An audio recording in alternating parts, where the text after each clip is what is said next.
quiero que te preguntes esto. ¿Te pasó de, por ejemplo, estás trabajando, todo va bien y de repente abrís Instagram, te metes en el feed, empiezas a ver mensajes, de la nada empiezas a revisar tus estadísticas, sin razón aparente, y después te agarra ese pensamiento, esa sensación de cómo terminé acá, por qué me distraigo tanto? Y por ahí ya empezás a tener un diálogo interno negativo que no te lleva a nada. ¿Sos perezoso? ¿Te falta disciplina? No necesariamente. Hoy quiero proponerte otra mirada. Quizás no tenga que ver con que te distrae, sino con algo más. Estás regulando tus emociones. Quédate hasta el final que te cuento cómo funciona esto y cómo puedes cortar el circuito para que no afecte tanto tu productividad. Mi nombre es Jessica Mraz. Ayudo a emprendedores lifestyle que hablan español no nativo y que buscan guía y acompañamiento en su camino emprendedor a la vez que entrenan el idioma. Comparto contenido de alto valor y ofrezco espacios de mentoría uno a uno, 100% en español, diseñados especialmente para una inmersión completa en el idioma. Vagos, descomprometidos, procrastinadores, ¿qué otros rótulos le podemos poner? A veces creemos que la distracción tiene que ver con falta de disciplina, con falta de compromiso, falta de organización, falta de foco, pero no necesariamente tiene que ver con esto, sino que tiene que ver con cómo manejamos lo que sentimos. Mira, por ejemplo, te trabas con una tarea importante, no sabes cómo seguir. ¿Qué hace tu cerebro? Va a buscar alivio inmediato. Entonces ahí al toque abrís el mail, empezás a mirar mensajes o te metes en redes, todo esto medio que sin darte cuenta, o sí, pero te frustra y la verdad es que te sentís horrible. ¿Sabes por qué terminás teniendo este tipo de reacciones? Porque convengamos que chequear un mail o responder mensajes o meterse en redes no es algo urgente. Bueno, lo que está sucediendo es que estás escapando de la incomodidad de tener que lidiar con esa tarea. Me pasó hace un par de semanas atrás, sin ir más lejos. Tenía que sentarme a mandar unos mensajes uno a uno que implicaban cierta exposición. Y no me pasó de distraerme con mails o redes sociales, pero sí me pasó que los días iban pasando y yo no me sentaba a mandar estos benditos mensajes. Siempre surgía otra prioridad, algo más importante, y aún así yo le había asignado un bloque y un tiempo específico en mi agenda, pero no sucedía. ¿Sabes cómo se llama eso? Evitación. Estaba evitando tener que lidiar con una tarea que me generaba incomodidad y que me generaba un poco de ansiedad. O sea, la distracción no necesariamente es desinterés. Muchas veces es evitación emocional. Evitar la incertidumbre, el miedo a no estar haciendo lo correcto o simplemente esa sensación de vacío por no tener claridad. Y sí, tal como me pasó a mí, la distracción también puede tomar la forma de ocuparme de otras cosas laborales, pero en el fondo yo sé que se desvió mi foco. ¿Qué te quiero decir con esto? Que distracción no es solo redes sociales o emails o Netflix.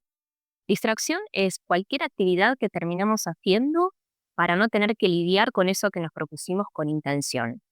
Si, por ejemplo, en tal horario yo había definido que me iba a tomar un ratito para elegir a tal candidato y después me veo chequeando, por ejemplo, las estadísticas del podcast y evidentemente estoy evitando. Y ojo, porque no siempre escapamos con cosas banales.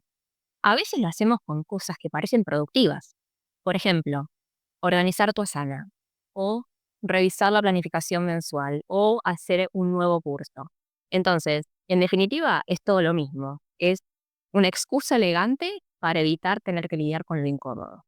Me ha pasado también, obvio. Por ejemplo, estoy por mandar una propuesta. Entonces ahí ya me vienen las dudas de si es lo suficientemente buena, si estoy a la altura, si vale la pena. Ahí mi cabecita comienza con un montón de opciones, meterme a revisar mails, responder mensajes, buscar referencias, complementar la propuesta con algo más. Nada urgente. Básicamente todas excusas para aminorar esa inseguridad. Lo interesante es que cuando entendés esto, dejas de culparte por no tener foco, supuestamente, y empezás a hacerte esta pregunta de ¿qué emoción estoy queriendo evitar con esto? El solo hecho de preguntarte esto mismo ya te cambia completamente de lugar. Quizás lo que te distrae no es el celular, es el miedo a equivocarte, o es esa sensación de no estar haciendo lo suficiente, o la incertidumbre porque en definitiva no hay garantía de resultados. O quizás estás tratando de evitar esa culpa por sentarte a hacer algo por vos en vez de trabajar. Ahora, cuando lo ves, ya puedes actuar distinto. Para empezar, por ejemplo, puedes hacer una pausa consciente, respirar, moverte, escribir lo que sentís, pero no como una forma de eliminar la distracción, sino básicamente para ir procesando lo que la genera. Te quiero compartir 3 prácticas que a mí me sirven mucho. Lo primero es nombrar lo que siento antes de seguir. Literalmente decirlo. Esto que siento es ansiedad o esto es duda. Ya el solo hecho de nombrarlo lo hace muchísimo más manejable. 2. Cambia el tipo de estímulo. En vez de abrir redes, hace algo físico. No sé, camina, respira profundo, mover el cuerpo. Lo importante es movilizar la energía en vez de taparla. Y el tercer consejo sería revisar tu narrativa interna. ¿Qué te estás diciendo internamente? Muchas distracciones vienen de pensamientos como no puedo con esto, no estoy avanzando o no soy lo suficientemente bueno. Cuestiona eso y trata de entender de dónde viene, por qué aparece, en qué sentido te está bloqueando. Y pregúntate también qué pasaría si soltar esa creencia. Y aprovecha también para recordarte que estás haciendo lo mejor que podés con lo que tenés en este preciso momento.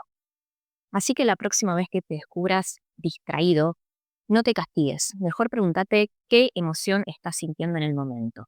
Porque tal vez quizás no necesites más foco, sino lo que estás necesitando es más presencia y amabilidad con lo que estás sintiendo en el momento. Ponerle un poco de luz a eso que en la práctica toma forma de distracción, pero en realidad simplemente necesita ser escuchado.